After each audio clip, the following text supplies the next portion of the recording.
What's going on, everyone? Give it thought back here on this wonderful Wednesday to discuss some possible ways the Nuka World DLC will play out. Thanks to YouTuber Akabaka, we have information on many of the locations within the DLC. In this video, I will be focusing on two that I think will be central to the DLC, the Vassal Settlement and the Raider Settlement. Starting off with the Raider Settlement, I don't think it takes much speculation to figure out what this place will be about. There will be raiders, sure, but what else lies in wait for us in this mysterious settlement? What I'm hoping for is that Bethesda and the Fallout franchise as a whole finally humanizes the raiders. In fact, I hope we get some sort of named faction of raiders, sort of like the Vipers. What I want is personality. They don't have to necessarily be good people as raiders. Of course, they're going to be bad outlaws. But what if we got a motive for some of their activities? The reason they attack towns and kill hundreds of people. I want to know how they recruit people, and I want to see someone who regrets their actions as a raider. Show me that there's someone still human inside that group.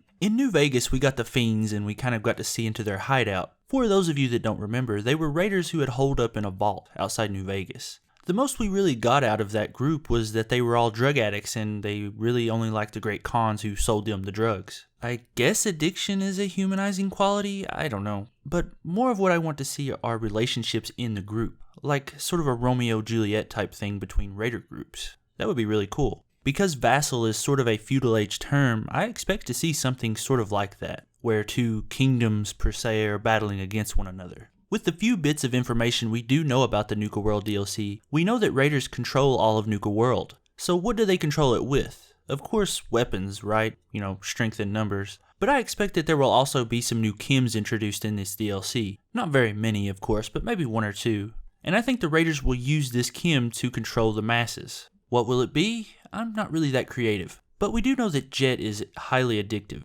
sort of the stand-in of the real-world cocaine. But I think in this DLC we'll see something even more addictive than Jet. I mentioned a second ago that I wanted to see a raider who regrets their actions, or a new recruit that kind of isn't in the mindset of a raider yet. Alright, let's move on to the Vassal Settlement. In the days of castles, vassals were the people that were subservient to the lords of the lands. Within the confines of the walls of Nuka World, I think that the vassals will be subservient to the raiders. I think these will be the people that do the majority of their cleaning or cooking or things like that. Things that raiders don't normally do.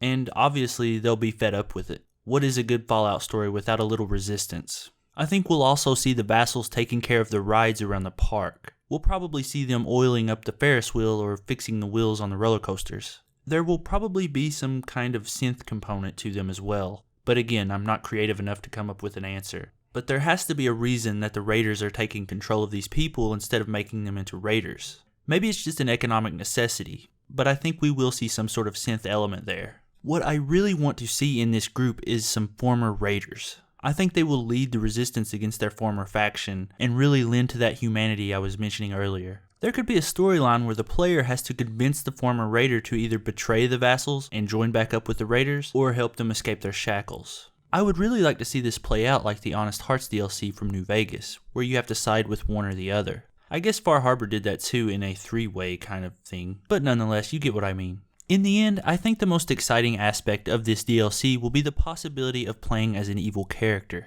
Fallout 4's main game didn't really give us an opportunity to play in that style, so I think that's the whole point of this DLC in the first place. I don't think the feature of controlling your own raider party would be introduced without so many people complaining about the lack of evil gameplay. And with that comes the end of my speculation. If you enjoy Fallout content, please subscribe to my channel. I plan on covering it up to and after the release of Nuka World, and the Vault-Tec DLC comes out later this month, so look forward to videos on that. Also, check out my video I did on Dragon Quest XI and some of the details we know about the game so far. Alright, that's it for me everyone. Thanks for watching, and remember, give thought to everything.